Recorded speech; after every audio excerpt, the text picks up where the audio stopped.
हाँ दोस्तों, थोड़ा सा किसी कारण से थोड़ा सा हमारा ये जो सिस्टम है वो थोड़ा सा कनेक्ट नहीं हो पाया था।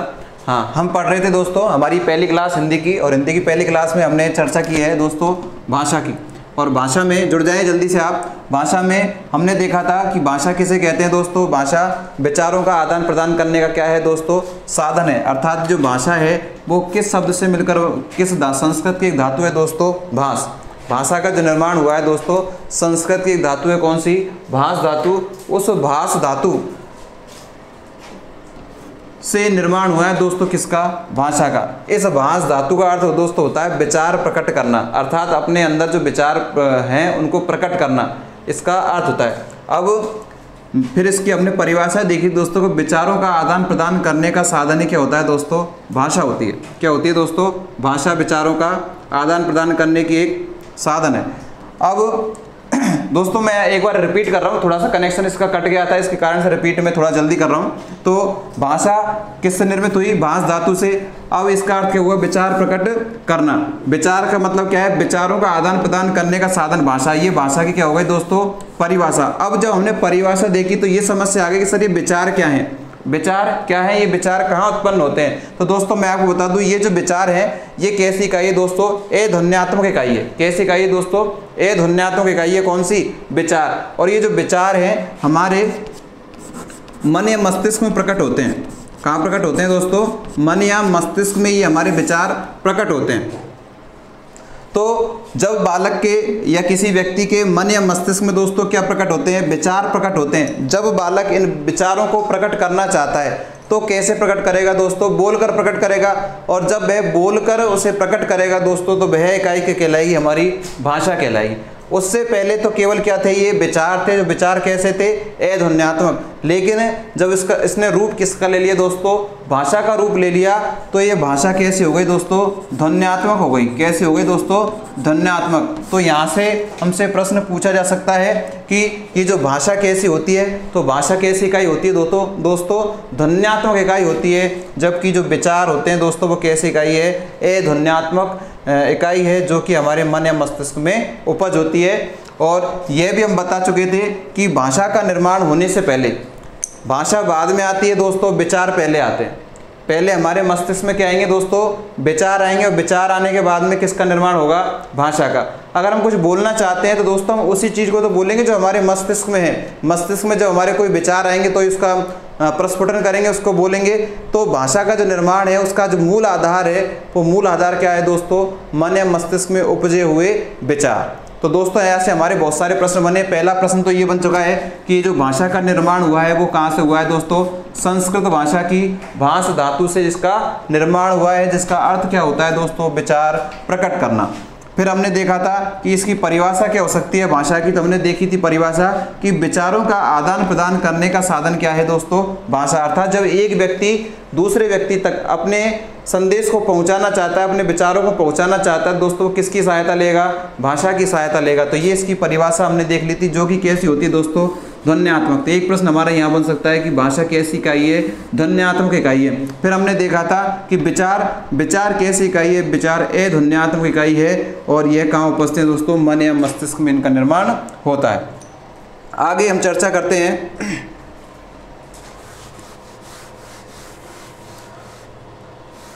दोस्तों कनेक्शन कट गया था, इसलिए आप फिर से एक बार दोबारा जुड़ने का प्रयास करें। दोबारा लाइव चालू हो चुका है। जो लोग लाइव हैं वो कृपया सबको बताएं कि लाइव स्टार्ट हो चुका है। पहले काफ़ी थे, अभी किसी कारण से ये कट गया था, जिसके कारण अभी लाइव लोग नहीं हैं। तो आप जल्दी से लाइव आएँ। हम महत्वपूर्ण चर्चा करने वाले हैं दोस्तों भाषा के बारे में।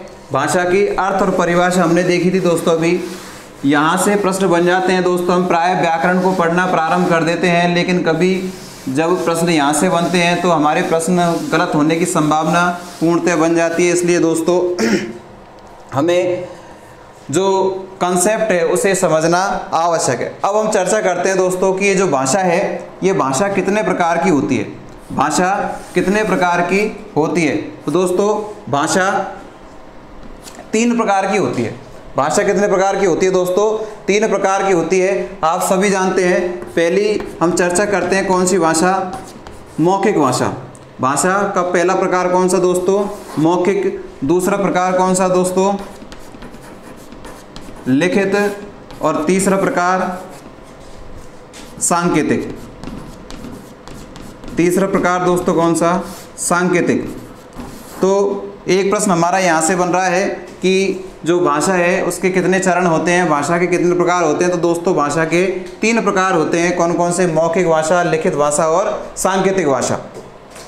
अब चर्चा करते हैं कि मौखिक क्या होता है, लिखित क्या होता है और सांकेतिक क्या होता है। तो दोस्तों देखिए, जब हम अपने विचारों को जो हमारे मन या मस्तिष्क में उपज रहे हैं, जब अपने विचारों को अपने मुख के द्वारा किसी दूसरे तक पहुंचाते हैं, जब अपने विचारों को हम अपने मुख के द्वारा अर्थात बोलकर अपने विचारों को किसी दूसरे तक पहुंचाते हैं, संप्रेषित करते हैं, तो ऐसी जो प्रक्रिया है दोस्तों वो क्या कहलाती है? मौखिक प्रक्रिया कहलाती है। क्या कहलाती है दोस्तों? मौखिक प्रक्रिया कहलाती है। सभी का स्वागत है। आप जल्दी से जुड़ जाएं और जल्दी से आप इसको शेयर करें ताकि और लोग जुड़ सकें।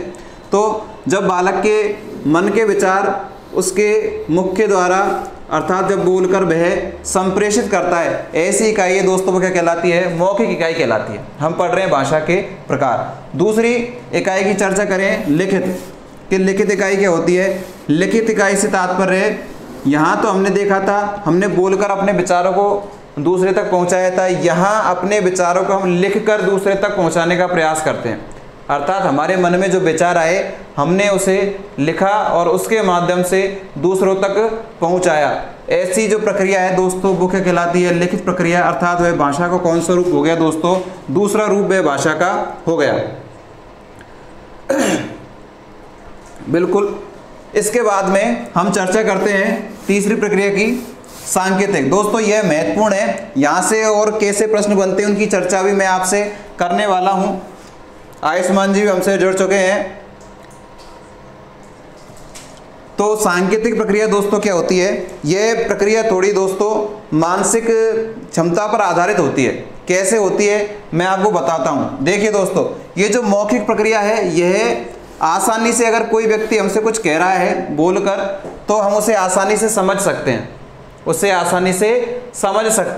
दूसरा, जब व्यक्ति किसी चीज़ को लिखकर हमें बता रहा है तो वह भी आसान हमारे लिए हो जाता है कि जो वास्तव में जो लिखा जा रहा है उसे ही हमें समझना है। तो ये दोनों प्रक्रिया दोनों सरल हो गई। लेकिन ये जो प्रक्रिया है सांकेतिक प्रक्रिया दोस्तों, जो व्यक्ति संकेतों को समझ सकता है, जो व्यक्ति संकेतों को, सिंबल को समझ सकता है, वही इसको समझ सकता है। कारण क्या है दोस्तों? यह जो प्रक्रिया है सबसे कठिन प्रक्रिया है। क्यों? क्योंकि एक ही संकेत के कई अर्थ होते हैं, अब कौन सा व्यक्ति उसको किस अर्थ में ले, तो यह मानसिक क्षमताओं पर आधारित है। जैसे बालक का जो बौद्धिक स्तर ऊंचा होगा तो वह निश्चित रूप से उन संकेतों को उचित प्रकार से समझ पाएगा, लेकिन जो व्यक्ति मानसिक रूप से कमजोर होगा वह अपने ये जो मौखिक और लिखित इन दोनों का सही प्रकार से अपना विकास नहीं कर पाया, तो दोस्तों यहाँ उसको संकेतों को समझने में कठिनाई हो सकती है। मैं आपको उदाहरण दूं दोस्तों, एक जैसे मैंने कह दिया पानी या जल, मुझे पानी पीना है, मैंने यह कह दिया, मुझे क्या करना है? पानी पीना है, मैंने यह आपसे बोलकर कहा है। तो ये कौन सी प्रक्रिया हो गई दोस्तों? मौखिक प्रक्रिया हो गई। पानी को मैंने कहा तो आप आसानी से समझ गए ये क्या है, पानी के लिए कह रहे हैं तो आप आसानी से समझ गए।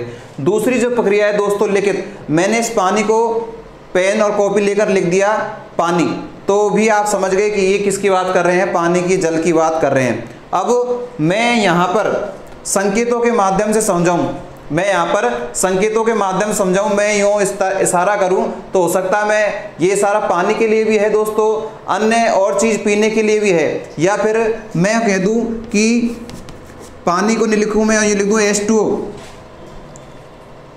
क्या लिख दूं मैं? H2O। इसका अर्थ भी क्या होता है? जल होता है। तो यहाँ तो मैंने डायरेक्ट लिख दिया, यहाँ मैंने थोड़ा संकेतों में लिखा, यहाँ मैंने क्या लिखा? संकेतों में। तो इस लैंग्वेज को कौन समझेगा दोस्तों? जिसकी बौद्धिक क्षमताएं ऊंची होती है, जिसकी ये दोनों कौशल मौखिक और लेकिन दोनों कौशल कैसे होते हैं, अच्छे होते हैं। यहाँ उसका पूर्ण रूप से विकास हो चुका है, तो ही दोस्तों यहाँ पर बालक सांकेतिक रूप में समझ सकता है। तो दोस्तों हमारा प्राय प्रश्न क्या आता है कि भाषा के कितने प्रकार होते हैं। प्रश्न क्या आता है दोस्तों हमारा, भाषा के कितने प्रकार होते हैं। तो आपके सामने तीनों प्रकार लिखे हुए हैं कि भाषा के 3 प्रकार होते हैं। पहला कौन सा है, मौखिक, दूसरा कौन सा है, लिखित, और तीसरा कौन सा है, सांकेतिक। अब यहाँ से और भी प्रश्न बनने की आपकी संभावना है। देखिए कौन सा प्रश्न यहाँ से बन सकता है। एक प्रश्न यहाँ से ये बन सकता है कि भाषा का सबसे सरलतम रूप है, भाषा का सबसे सरलतम रूप है। तो दोस्तों मैं आपको बता दूं कि जो पहले नंबर का है ये भाषा का सबसे सरलतम रूप है, भाषा का सबसे सरलतम रूप है। महिमा चौधरी भी हमसे जुड़ी हुई है। भाषा का सबके समझ में आ रहा है ना, एक बार कमेंट्स करके जल्दी बताएं मेरे को। भाषा का जो सबसे सरलतम रूप है दोस्तों कौन सा है, मौखिक। क्यों है दोस्तों, क्योंकि जैसे किसी ने बोला उसको हमने समझ लिया, आसानी से वो कार्य हमारा हो गया। इसलिए भाषा का सबसे जो सरलतम रूप है वो किसे माना जाता है दोस्तों, मौखिक रूप को माना जाता है। अब हमारा अगला प्रश्न ये भी बन सकता है कि भाषा का सबसे कठिनतम रूप कौन सा है, भाषा का सबसे कठिनतम रूप कौन सा है। तो दोस्तों हमारे सामने तीसरे नंबर पे लिखा है ये भाषा का सबसे कठिनतम रूप है। क्यों है, क्योंकि संकेतों को समझना हर किसी की बस की बात नहीं होती दोस्तों। जो लोग इन चीज़ों में दक्ष हो जाते हैं या जिन्हें अत्यधिक अनुभव हो जाता है वो संकेतों को समझ सकते हैं। तो भाषा का सबसे कैसा रूप है ये तो कैसा रूप हो गया दोस्तों, कठिनतम। ये कैसा रूप है दोस्तों, भाषा का सबसे कठिनतम रूप है। ये कैसा रूप हो गया दोस्तों, ये भाषा का सबसे सरलतम रूप हमारे सामने आ गया है। तो यहाँ पर दोस्तों हमें कुछ याद करने की आवश्यकता नहीं पड़ी, हमने तो केवल भाषा के प्रकार लिखे हैं, मौखिक, लिखित और सांकेतिक, जो आप सभी जानते हैं। तीनों को मैंने नंबर क्रम में जमा दिया है।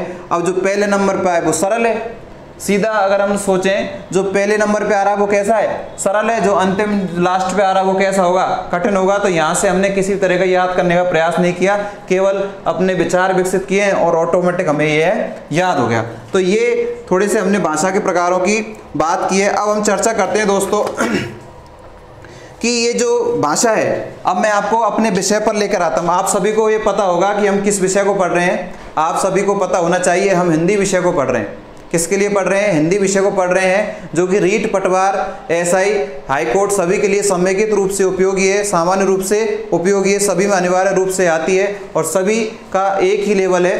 तो मैं आपको नीचे से लेकर उच्च लेवल तक पढ़ाने का प्रयास करूंगा और ये कोशिश करूंगा, प्रयास करूंगा कि आपकी कोई भी समस्या है उसका समाधान मैं क्लास में कर सकूं। तो दोस्तों हम आगे के चरण में चलते हैं और आगे हम देखते हैं कि ये जो भाषा है ये हमारा कंप्लीट हो चुका है कि भाषा किस तरह से आई है और इसके कितने रूप होते हैं। इससे संबंधित कुछ प्रश्न और हैं, उनकी भी चर्चा हम करने वाले हैं। तो इससे पहले मैं आपको बता दूं, छोटे छोटे प्रश्न जो कभी कभार एग्जाम में आ जाते हैं। तो एक प्रश्न पूछा गया है दोस्तों कि चलो इसके बारे में बता दूं। अब आपको मैं बता देता हूं, हम पढ़ रहे हैं दोस्तों कौन सी भाषा, हिंदी भाषा। कौन सी भाषा पढ़ रहे हैं दोस्तों, हिंदी भाषा पढ़ रहे हैं। सबसे पहला प्रश्न जैसे ही मैंने हिंदी लिखा, यहाँ से दोस्तों एक महत्वपूर्ण प्रश्न बनता है आप सभी के लिए, एक महत्वपूर्ण प्रश्न बनता है। यह बनता है दोस्तों कि ये जो हिंदी शब्द है ये कौन सी भाषा का है, ये जो हिंदी शब्द है ये कौन सी भाषा का है।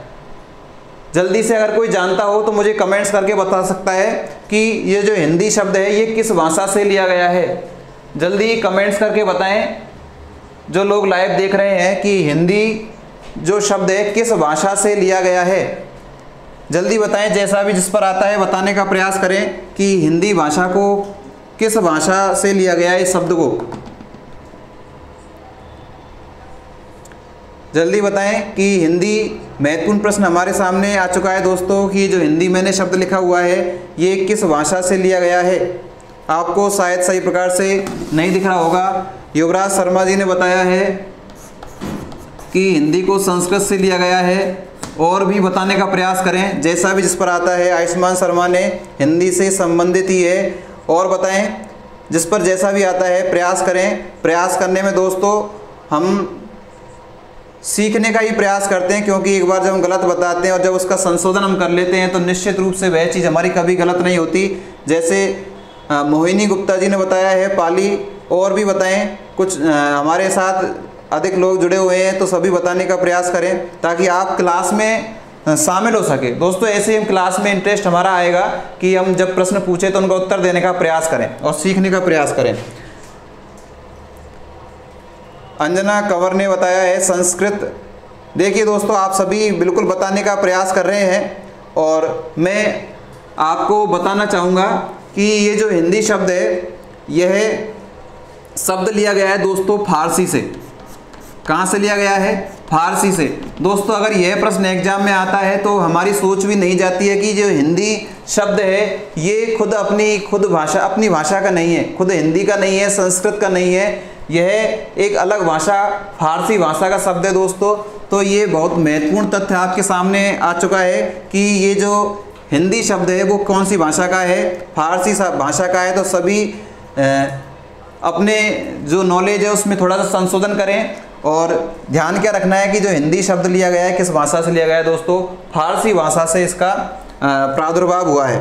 अब दोस्तों एक और प्रश्न बताता हूँ मैं आपको कि थोड़ा सा आपका जीके में आपको ले चलता हूँ और मैं आपसे एक प्रश्न पूछना चाहूँगा कि संविधान में हिंदी भाषा को किस अनुसूची में स्थान दिया गया है? संविधान में, प्रश्न आपके समक्ष है, संविधान में हिंदी भाषा को किस अनुसूची में शामिल किया गया है? जल्दी बताएं। जीके का प्रश्न और हमारी भाषा से संबंधित प्रश्न मैं जो बोल रहा हूं दोस्तों, एग्जाम में आए हुए प्रश्न बोल रहा हूं कि जो हिंदी भाषा है इसको भारतीय संविधान की किस अनुसूची में शामिल किया गया है? बताने का प्रयास करें। बहुत सामान्य प्रश्न है, हम सब प्राय पढ़ते हैं, सामान्य जी के हम पढ़ चुके हैं। पॉलिटिकल का सामान्य प्रश्न मैंने आपसे पूछा है जो हिंदी से संबंधित है और हिंदी विषय में ये प्रश्न आया हुआ है। तो आप जल्दी से बताएं कि हिंदी विषय को संविधान की किस अनुसूची में शामिल किया गया है? दोस्तों क्या मैं ये मान लूँ कि आप सभी को इसका उत्तर नहीं पता, किसी भी तरह की आपको कोई इसके बारे में? शिव सिंह राजपूत जी ने बिल्कुल सही बताया है, 8वीं अनुसूची। बिल्कुल शिव सिंह राजपूत जी बिल्कुल जीके को पढ़ रहे हैं। दोस्तों जीके को भी हमें पढ़ना है, आवश्यक रूप से बहुत महत्वपूर्ण है और जीके का एक प्रश्न हमारे यहाँ से बन चुका है। मोहिनी गुप्ता जी ने बताया है 8वीं अनुसूची, तो बिल्कुल आपका सही है। तो एक प्रश्न हमारा यह बन गया कि जो संविधान की अनुसूची है, संविधान की 8वीं कौन सी अनुसूची दोस्तों? 8वीं अनुसूची में शामिल है हमारी कौन सी भाषा? हिंदी भाषा। तो आप इसे भी नोट कर सकते हैं साथ ही साथ में। आयुष्मान शर्मा बिल्कुल सभी आप पढ़ते रहें लगातार और मेरे जो प्रश्न हैं उनका आंसर देते रहें ताकि आपको वो साथ ही साथ में याद होते जाए। अब दोस्तों एक प्रश्न और आपके सामने संविधान से लेकर आ रहा हूँ मैं कि संविधान के कौन से भाग में, प्रश्न सुनिएगा दोस्तों, संविधान के किस भाग में हिंदी को राजभाषा का दर्जा दिया गया है? संविधान के किस भाग में हिंदी को राजभाषा का दर्जा दिया गया है? जल्दी से कमेंट्स करके बताएं। संविधान के किस भाग में हिंदी को राजभाषा का दर्जा दिया गया है? जल्दी बताएं आप। संविधान के किस भाग में हिंदी को राजभाषा का दर्जा दिया गया है? जल्दी बताएं, कमेंट्स करें, जल्दी बताएं। हिंदी के मैं महत्वपूर्ण प्रश्न आपसे पूछ रहा हूं, एग्जाम में प्रश्न आए हुए हैं। हरिप्रसाद शर्मा जी ने बताया है 17, पूजा राजपूत जी ने बताया है 4, महिमा चौधरी ने 8वां। हाँ बिल्कुल ये उन्होंने भाग बताया। मैं आपसे पूछ रहा हूँ संविधान के किस भाग में, और बताने का प्रयास करें जल्दी से, किस भाग में। तो दोस्तों मैं आपको बता दूं कि संविधान का 17वां भाग, कौन सा भाग? 17वें भाग में, 17वें भाग में, संविधान के कौन से भाग में दोस्तों? 17वें भाग में। याद करें आप, ध्यान रखें, संविधान के 17वें भाग में हिंदी को कौन सी भाषा का दर्जा दिया गया है दोस्तों? राजभाषा का दर्जा दिया गया है। अब दोस्तों एक और छोटा सा प्रश्न, ये संविधान के इसमें भाग दिया लेकिन कौन से अनुच्छेद में हिंदी भाषा का वर्णन किया गया है? संविधान के आयुष्मान शर्मा 14 सितंबर 1949 बता रहे हैं। ये इनका हिंदी दिवस का जो प्रश्न है वो बिल्कुल सही हो जाएगा अगर ये इसको डेट याद है तो 14 सितंबर को। तो अगला प्रश्न मेरा ये है कि हिंदी को किस अनुच्छेद में वर्णित किया गया है। तो दोस्तों जल्दी बताएं, मैं आपको बता देता हूँ बिना समय खर्च किए। 343 से 351 कौन सा है दोस्तों? 343 से लेकर 351 तक अनुच्छेद में वर्णित है। कौन सी किसकी बारे में बात कर रहे हैं हम? हिंदी भाषा। तो हमारे दोस्तों 3-4 प्रश्न यहाँ से महत्वपूर्ण बन चुके हैं जो हमारे जीके से संबंधित हैं, जो हिंदी भाषा के एग्जाम में प्रश्न पूछे जाते हैं। हम प्राय व्याकरण पढ़कर चले जाते हैं, जबकि ऐसे प्रश्न आते हैं तो हमारे प्रश्न हैं या तो हमें छोड़ने पड़ते हैं या फिर हमारे प्रश्न गलत हो जाते हैं दोस्तों। तो ये महत्वपूर्ण भाग मैंने आपको संविधान से संबंधित जो हमारा हिंदी को जहाँ पर शामिल किया गया है, किस तरह का दर्जा दिया गया है, उनकी चर्चा की है। एक बार मैं आपको रिपीट करता हूँ दोस्तों कि हिंदी भाषा का जो शब्द है वो कहाँ से लिया गया है दोस्तों? फारसी से लिया गया है। संविधान की कौन सी अनुसूची में दोस्तों? 8वीं अनुसूची में से शामिल किया गया है संविधान के 17वें भाग में। और कौन सा अनुच्छेद? 343 से लेकर 351 तक हिंदी भाषा का वर्णन किया गया है। 17वें भाग में इसमें क्या माना गया है दोस्तों? राजभाषा माना गया है, राष्ट्रभाषा नहीं माना गया है दोस्तों। शब्द पर गौर कीजिएगा, कौन सी भाषा है दोस्तों? राजभाषा, न कि राष्ट्रभाषा। तो ये प्रश्न महत्वपूर्ण आपके थे जो आपके समक्ष मैंने रखे हैं। क्या हम आगे चल सकते हैं? ये चीज़ आपके समझ में आ चुकी हो तो बिल्कुल आगे चल सकते हैं क्या? देखिए स्क्रीनशॉट ले लीजिए, जो नोट्स बना रहे हैं वो साथ के साथ लिखते रहें। आगे हम चलते हैं और आगे हम हिंदी का देखेंगे दोस्तों विकास क्रम। हिंदी का दोस्तों हम क्या देखने वाले हैं? हिंदी का विकास क्रम हम चर्चा करने वाले हैं कि हिंदी हमारे सामने कैसे आई, हिंदी हमारे सामने कैसे आई, इसकी हम चर्चा करने वाले हैं। और यहाँ से भी प्रश्न पूछे जाते रहे हैं एग्जाम्स में। तो दोस्तों सबसे पहले प्रश्न में एक छोटा सा प्रश्न जो सभी लोग जानते हैं कि ये बताएं कि जो हमारी जननी है कौन सी, हमारी जो भाषाओं की जननी है, सभी भाषाओं की जननी वो कौन सी है? जल्दी से आप बता दीजिए, सभी भाषाओं की जननी कौन सी है? सभी जानते हैं इसको। सभी भाषाओं की जननी किसे कहा जाता है? हम चर्चा कर रहे हैं दोस्तों विकास क्रम की। चर्चा किसकी कर रहे हैं दोस्तों? हम विकास क्रम की। हिंदी बिल्कुल आयुष्मान शर्मा जी ने बता दिया है। संस्कृत भाषा को क्या कहा जाता है दोस्तों? जननी कहा जाता है।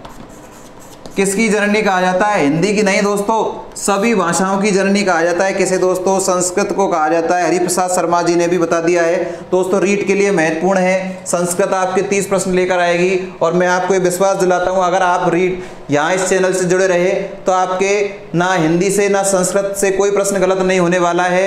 हिंदी के सारे नियमों की गारंटी मैं देता हूँ और संस्कृत के नियम ही नहीं अपितु उदाहरण भी अपनी क्लास से आने वाले हैं, ऐसा मैं आपको विश्वास दिलाता हूँ। इसी विश्वास से आप जुड़े रहें। तो आप लोगों ने बता दिया है कि हमारी जो भाषा है हिंदी, उसकी जो जननी है कौन सी है? संस्कृत। इसी की नहीं सभी भाषाओं की जननी कौन सी कहलाती है दोस्तों?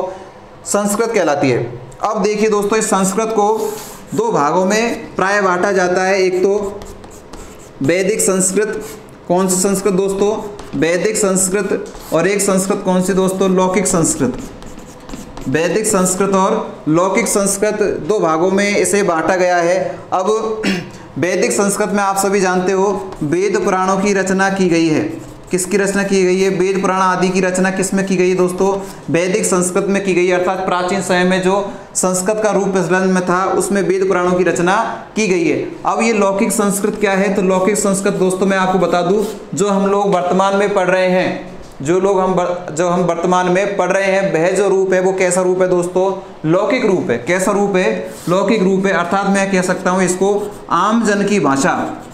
आम जन की भाषा अर्थात जो लोग संस्कृत में संचार करते थे, संस्कृत वाणी को बोलते थे, वो जो भाषा थी वो कौन सी थी दोस्तों? लौकिक संस्कृत भाषा थी। अब देखिए दोस्तों इस लौकिक से पाली भाषा निकली। लौकिक से कौन सी भाषा निकली दोस्तों?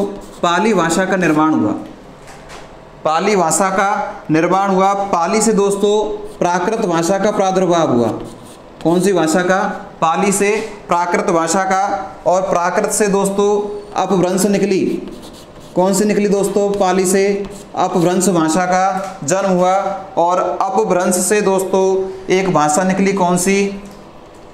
आपको मैं ऊपर लिख देता हूँ इसको। अपभ्रंश से दोस्तों कौन सी निकली? सौरसेनी। अपभ्रंश से दोस्तों कौन सी निकली है? सौरसेनी। और सौरसेनी से निकली है दोस्तों कौन सी भाषा? हिंदी भाषा। कौन सी भाषा? हिंदी भाषा हमारी यहाँ पर निकल के आई है। आपको दोस्तों बिल्कुल क्रम याद रखना है। क्या? लौकिक संस्कृत, लौकिक संस्कृत से क्या निकली? पाली भाषा। पाली से फिर क्या निकली दोस्तों? प्राकृत भाषा। प्राकृत से दोस्तों कौन सी भाषा निकली? अपभ्रंश भाषा। और अपभ्रंश का रूप निकला सौरसेनी। और सौरसेनी से हमारे सामने प्रकट हुई है कौन सी भाषा दोस्तों? हिंदी भाषा। कौन सी भाषा?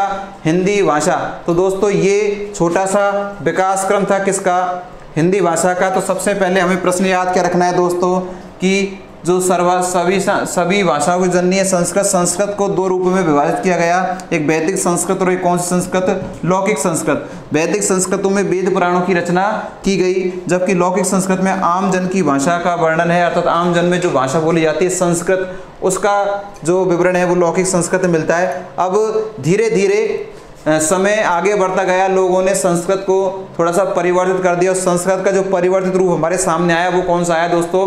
पाली भाषा हमारे सामने आया। इसके बाद में पाली भाषा, और फिर समय निकलता गया। उसके बाद में दोस्तों हमारे सामने कौन सी भाषा आ गई? प्राकृत भाषा आ गई। दोस्तों आप सभी को पता होगा ये जो पाली भाषा है ये इसमें जैन ग्रंथ लिखे गए थे सारे के सारे। पाली भाषा में कौन से ग्रंथ लिखे गए थे दोस्तों?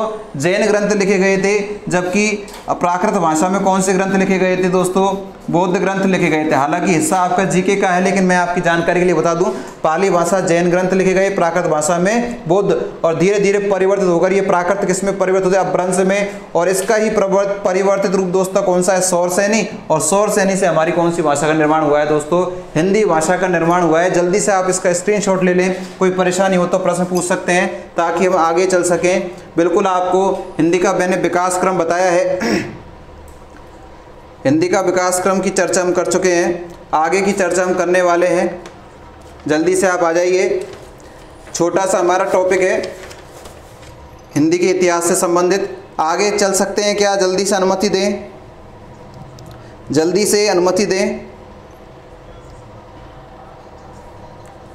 जल्दी से अनुमति दे दें कि आगे हमने यहाँ तक कंप्लीट है, आगे चल सकते हैं क्या?